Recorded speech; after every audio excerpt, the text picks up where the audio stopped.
Hey babes, welcome to Resilient and Rowdy. This is your host, Jess. It's just you and me today. So grab your matcha or your coffee and get comfy. Today's the big one, the highly anticipated, very stressful 2024 wrapped episode. So we're going to laugh, we're going to cry, and we're going to reflect a lot. So let's get into it. Okay. So before I get too deep, let's just rewind for a second. Where was I at the start of 2024? January. I'm 29. I'm doing my New Year's resolutions, my goals, reflections. And this is where, kind of like that meme in the mirror, the guy's like, get it together, bitch. That's me every year, every day. And I'm 29. I'm about to turn 30 in March. And I put this pressure on myself to really get it together. I'm grinding, I'm isolating, I'm trying to stay focused. And I really want my life to get better. I've made a lot of progress. A lot of things have improved. I still have my hard days and those moments that are overwhelmingly hard, but you just get tired of your own bullshit, right? So I just told myself, I was like, girl, you need to be fucking for real. I've met a lot of difficult people that are like in their Delulu era. Delusional. Let's be delusional. No. Oh my God. Please stop. I can't stand it. And I can recognize where I'm not necessarily delusional, but like just maybe a little blind to flaws and stuff. And so it's just my opportunity to just sit myself down and be like, all right, let's get serious about our goals. There were certain things that I just didn't want to bring into the new year, let alone into the next chapter of my 30s. So I had that hard talk with myself and it felt really good. And suddenly it's like March came around real quick. February just flies by.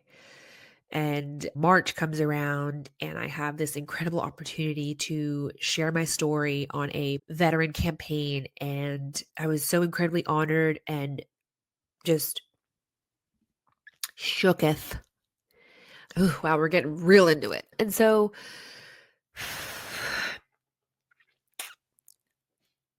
I had to really put my pride aside and remember what was important about how stigma and culture affects survivors speaking out. So the opportunity scared the hell out of me, but made me so proud because I know how important it is. And I had a great experience doing it. And I hope that y'all know that actually I could honestly talk about a couple things. There's just a lot of unfortunate realities that come with joining the military that obviously influencers aren't going to tell you. They just want you to join. And I think that is so disheartening because people really don't know what they're getting themselves into. I didn't really know what I was getting myself into. I just thought I was going to get a flamethrower. Okay. Recruiter lied. No flamethrower. No. Oh, okay. Here's an armored vehicle. Cool. I'll take it. Whatever. However, people should be able to join the military and feel safe with the people that they serve with. That's it.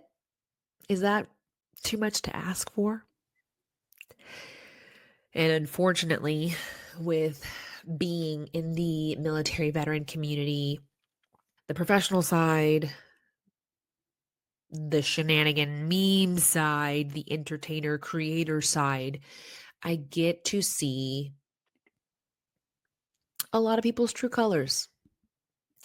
I get to see and hear a lot of things that are being said, a lot of stigmas that are perpetuated, a lot of harmful things within our culture that are just regurgitated, and people just eat that shit up.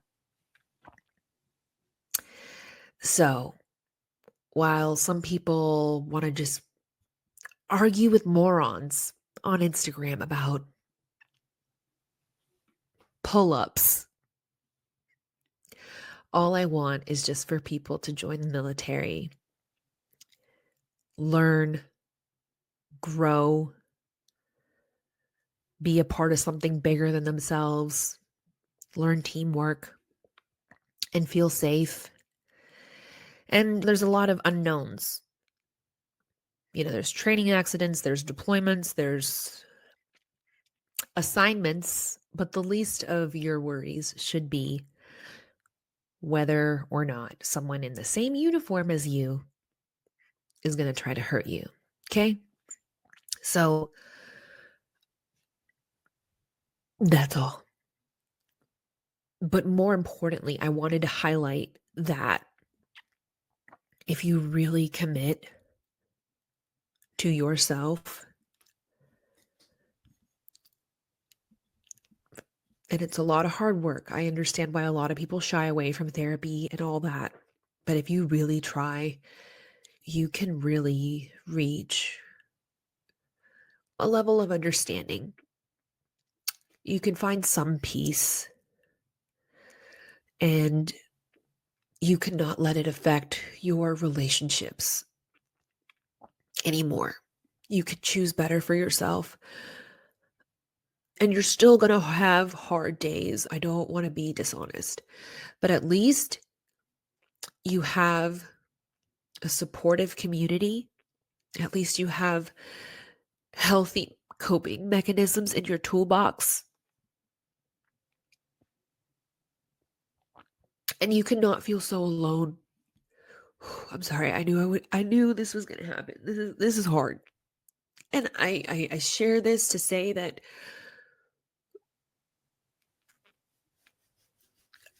yeah, I think just reflecting on turning 30 just really brought up everything. Everything. It's like, oh, you're 30 and you're still dealing with this. You're still struggling with this some days. But then I'm like, but life is so good. I have a really good life. So sitting with that discomfort and not running from those feelings and thoughts and choosing better, it feels really good. And I know that my younger self would be so proud and also just like blown away at my strength, even though I'm crying. And that's the beauty of resilience. Like I can be crying, but still feel okay. So that was a huge honor. I wasn't expecting it. I don't expect anything. I just wanted to share my story. I wanted to highlight that growth, the healing, all of the amazing opportunities that are out there to help veterans heal. There's also a huge stigma with veterans like, oh, they're all crazy, they're all broken, they're all this, that, and the other. And I want to show you all that you don't have to give in to that stereotype. Like, I get it. Sometimes these things are hee hee ha ha, like the dysfunctional veteran hats. Oh my God, please throw those all in the trash. I get it. It's a joke sometimes, but some people really do lean into it. And I wanted to show people, on top of the other people in that campaign, that this your time in the military doesn't have to be your entire identity. It taught you a lot of things that shaped you, but this is your opportunity to show the world that we're not all crazy, we're not all dysfunctional.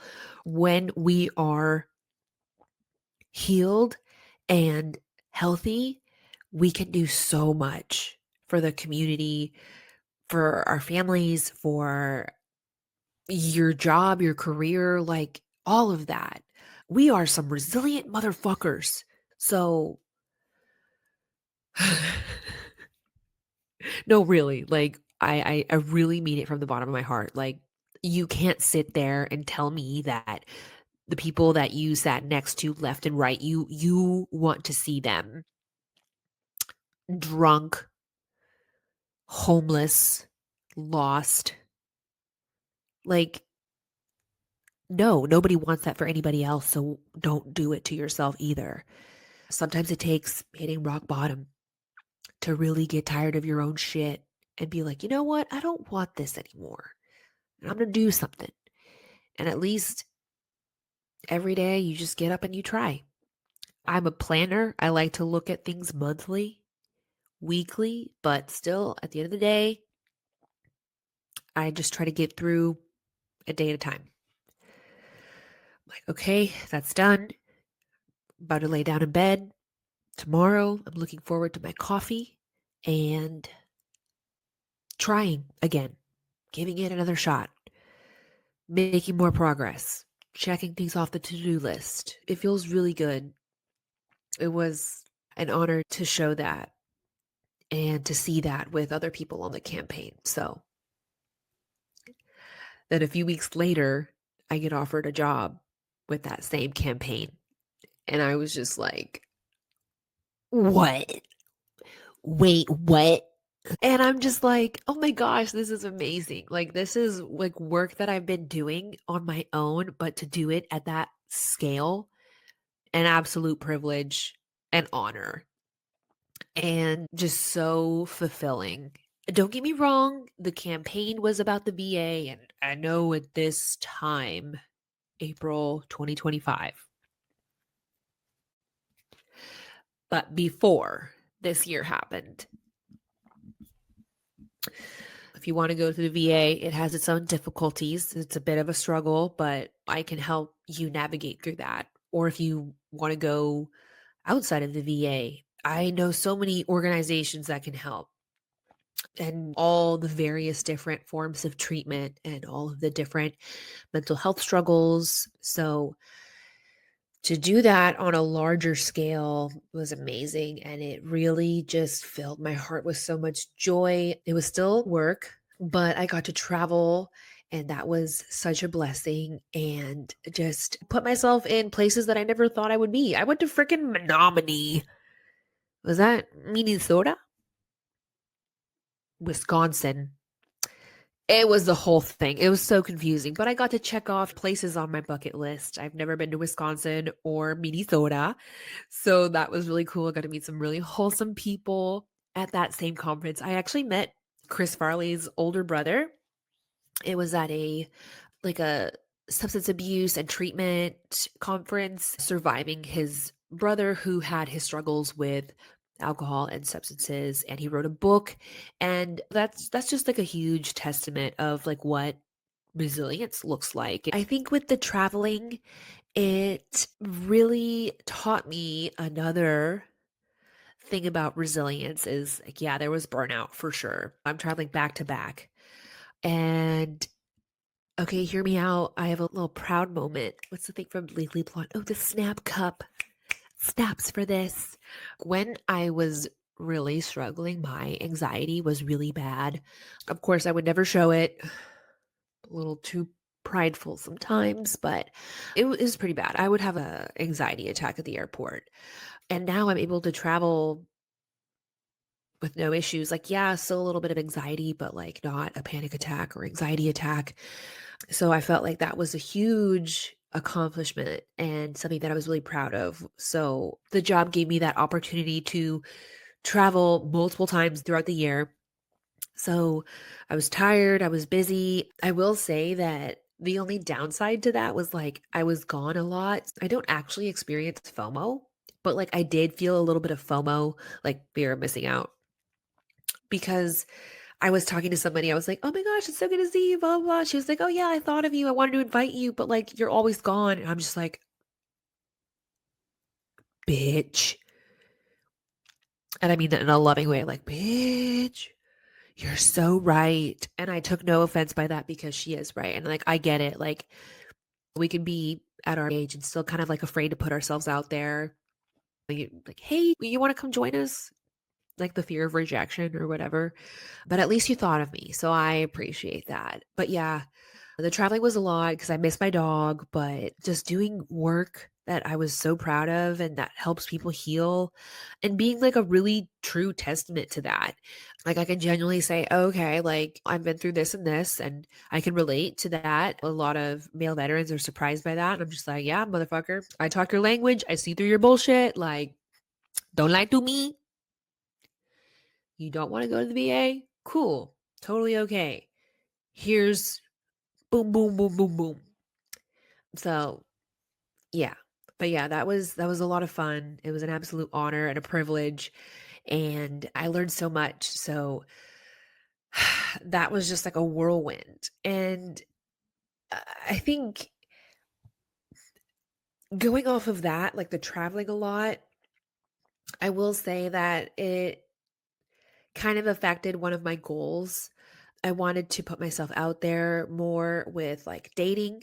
And I did. I went on a few dates, but then I felt like I was gone a lot. So it was really hard to try to build something steady and stable when I'm literally like on the go. So that was kind of disappointing, but at least I tried.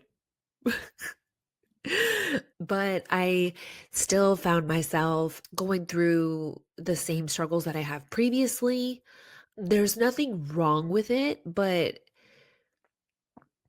I figured that I would get my shit together and heal and show up better to just live a better life, be a better person, find peace, and then hopefully find somebody to share that with. I know, despite all the memes, I don't think I'm toxic anymore. Pero like, don't try me, okay? I guess that's all I'll say. I have no problem acknowledging that I'm a bitch, but like, you need to recognize that I'm a huge sweetheart. And if I'm a bitch to you, you did something to deserve that. So with the dating world, I'm not going to tolerate disrespect. I think y'all get too brave over the phone and don't actually talk to women in real life, in person. So, yeah, I raised my standards, worked on myself, super excited. But the dating culture, the dating pool, there's E. coli in the dating pool, okay? Maybe some measles if you made it this far. And yeah, let's be so for real with it. I'm not comfortable with the hookup culture anymore. I understand that if it happens, it happens, but I told myself, I was like, if you want different results, you need to quit being a pendeja and make different choices. So, for example, I went on a date with someone that I know or I knew, and let me put some emphasis on that. If I knew you growing up, if I knew you from high school, if I knew you from the army, if I knew you from college, that's great. But I need you to know that I'm different, still the same, but different. And I need to get to know you again. I have no problem with admitting that I have trust issues. I have a lot of trust issues. And so, yes, I'm very outgoing. I know that confuses people. But to really let you in, like, it's going to take a minute. Don't mean that in a disrespectful way. I've seen a lot, I've heard a lot, and I've experienced a lot. So, I went on a date with someone I knew. I was excited to get to know him again. Great first date. We go our separate ways. I go back to my house. He goes to his. I don't hear back. Well, I do, but I don't.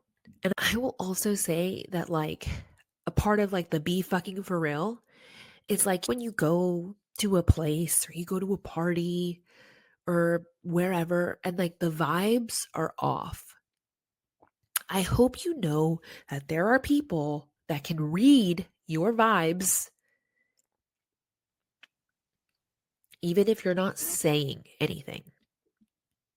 And so the vibes from that And I think with trying to take it slow, I think some men kind of see that as rejection, which I guess I understand.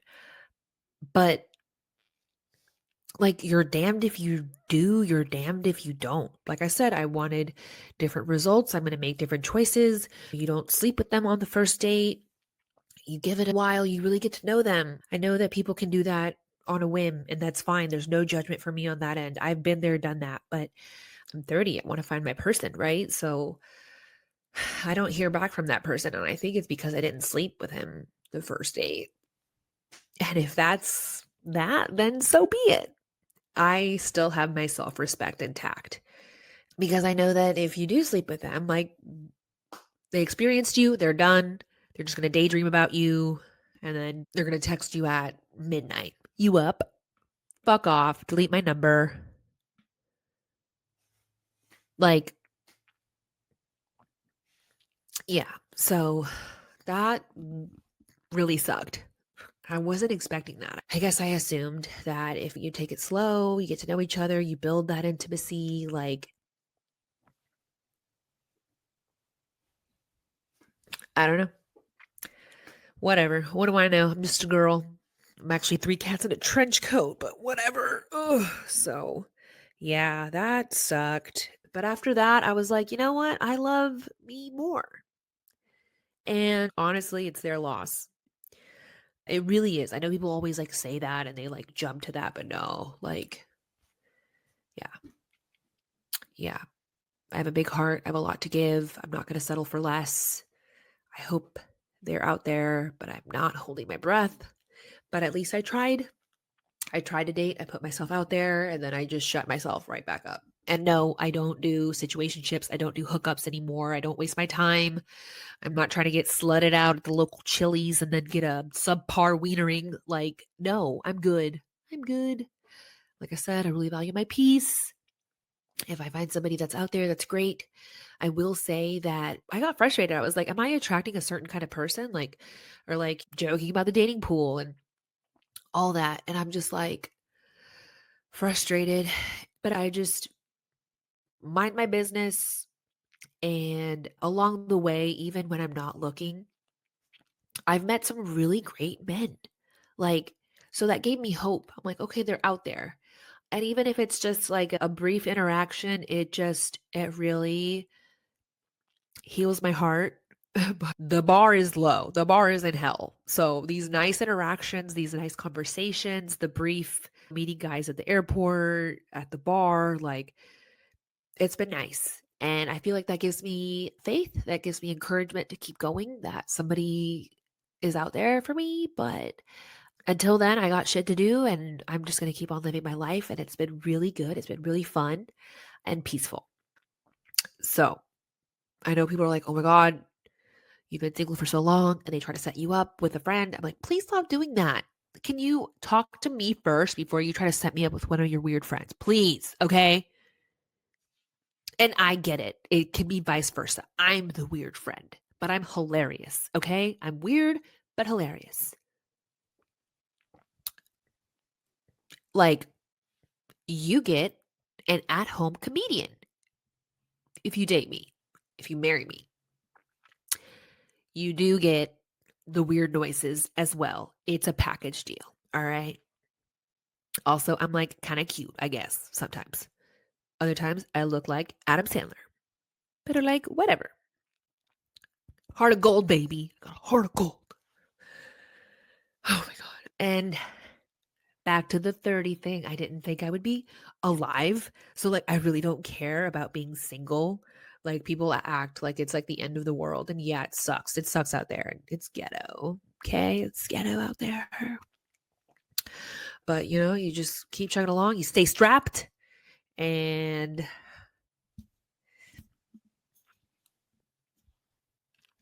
I die alone, honestly, that's okay. It's been peaceful. I'm like, shit, say less.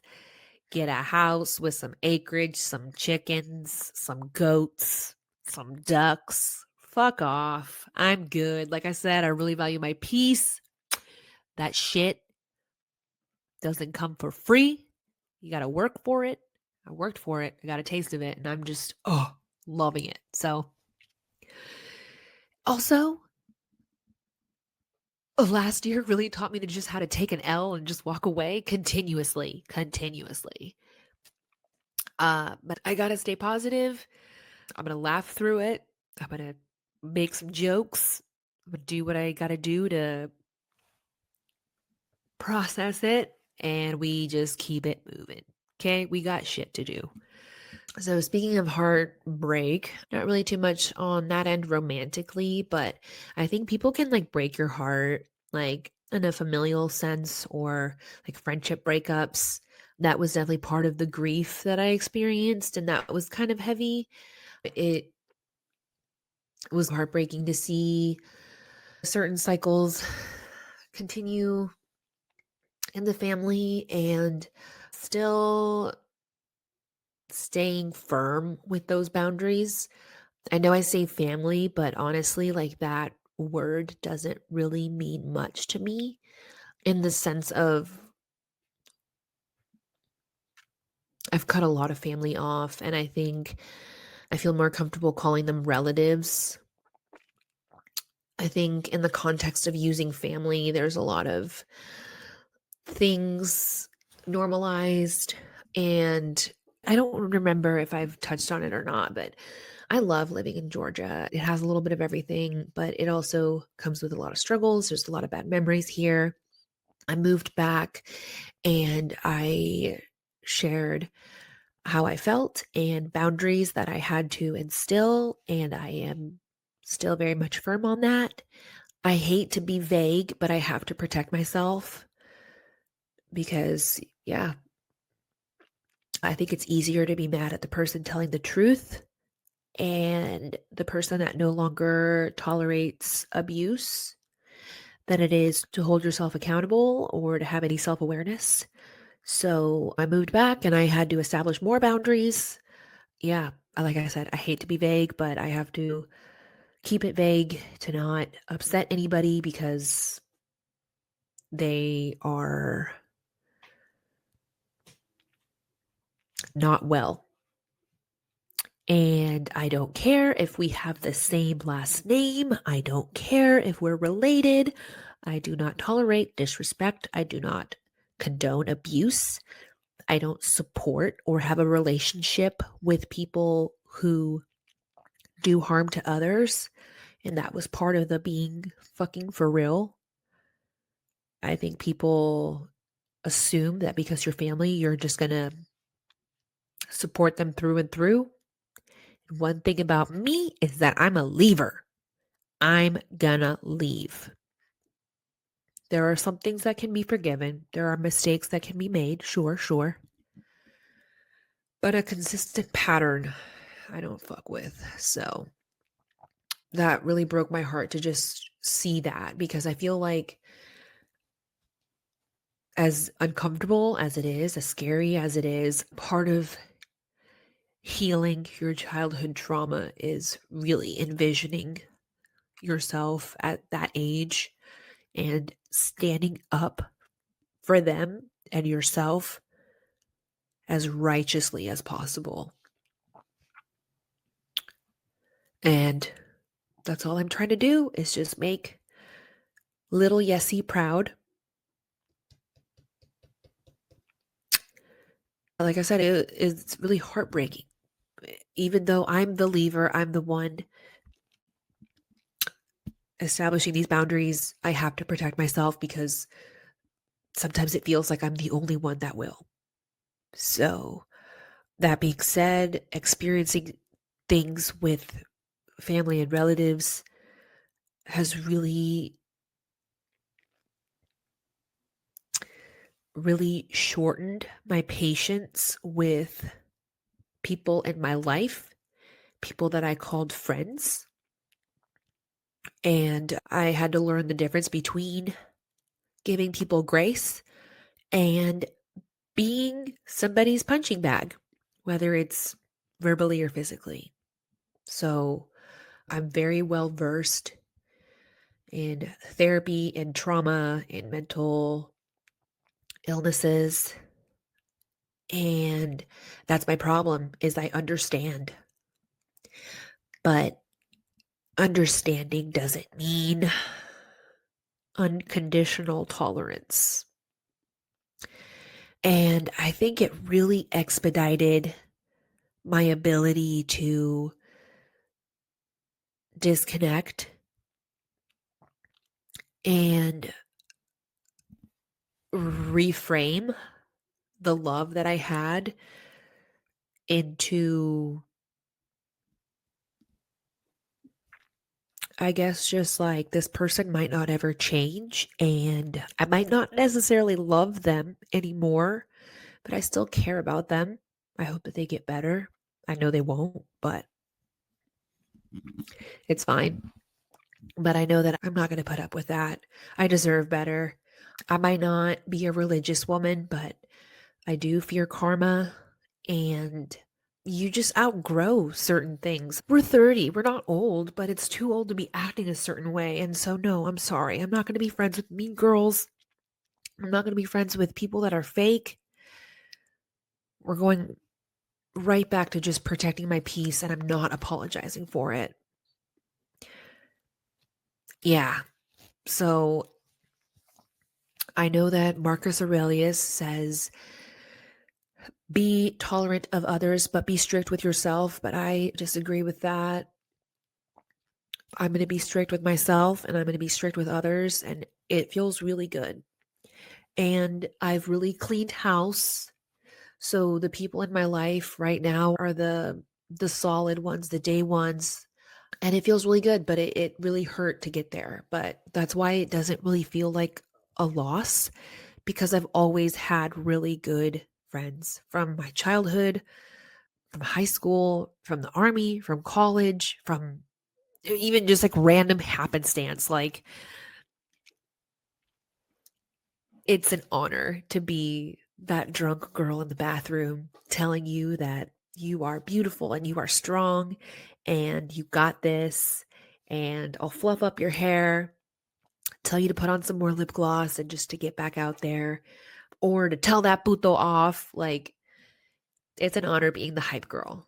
And I've made so many awesome friendships from that. So I'm blessed. I really am. So yeah, but it still sucks. I think that's part of the growth and grief is you see people's true colors. You don't want to keep experiencing the same things. So you have to make difficult decisions and keep it pushing. If there's anyone out there that I owe an apology to, if I see you in person, I absolutely will apologize. I am not too prideful to ever do that. And I know that sometimes I might just have to walk away without an explanation, but like people know what they're doing. They know. And I'm not going to argue with someone that is so deeply in denial of the things that they do.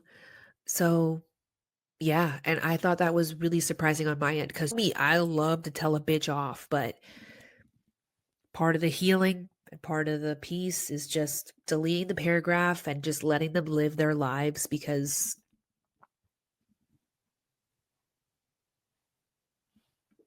it's not my problem. And that it all taught me just some serious lessons about what resilience looks like. Again, just sometimes I don't recognize myself because I'm just responding differently and choosing differently. And I'm just like, who is she? Who? She's that girl. And I'm so proud of myself. But oh my God, I didn't come out unscathed. It still hurts. But gratitude has been the core of everything. And just remembering that as much as I want to be perfect, as much as I wish my life was perfect, it's not. But it's really meaningful and beautiful despite it all. So, yeah, the healing continues. I'm really proud of the woman that I'm becoming. If you're in that weird space with me about hurting and healing, I hope you know you're not alone. I would love to hear any advice if you can relate or resonate to the things that I've shared. But those are just like the final tidbits of like what I'm carrying into 31. And that's even like, oh, if you thought I freaked out about 30, I'm like 31? What? Like I said, 30 isn't old, but it's too old to be acting a certain way. So, all right. We did it. We got through it. That being said, the people that listen, and I would love for anybody to just share any lessons that you learned from last year. I want to highlight your growth too. I really appreciate you guys listening and supporting all these years. I am very responsive in the DM, so just know that I love engaging with you guys and I do love it when y'all send me stuff. I am still waiting for that lemon bar recipe. Hello? If you go visit your Meemaw for Easter or the summer, pull through. But yeah, thank you for just being a part of this journey. I felt like I just really had to get my shit together. I got a little tired of feeling like I'm that chaotic bestie, just like drunk, missing a shoe, getting dad's numbers at the bar. Like, I got tired of that, but I'm still resilient. I'm still rowdy. I'm trying to get out of my cage. I'm not really tired of behaving, but like the occasional shenanigan, I'll partake. But yeah, thank you just for being a part of this journey. So you know what to do. Hit me up, share your story. Let's keep building. Let's keep growing. 2025, it's been a shit show, but we keep our chin up, tits out. Let's fucking go. Thanks for tuning in. You know where to find me: Instagram, TikTok, Facebook, resilientrowdy.com. All right, bye.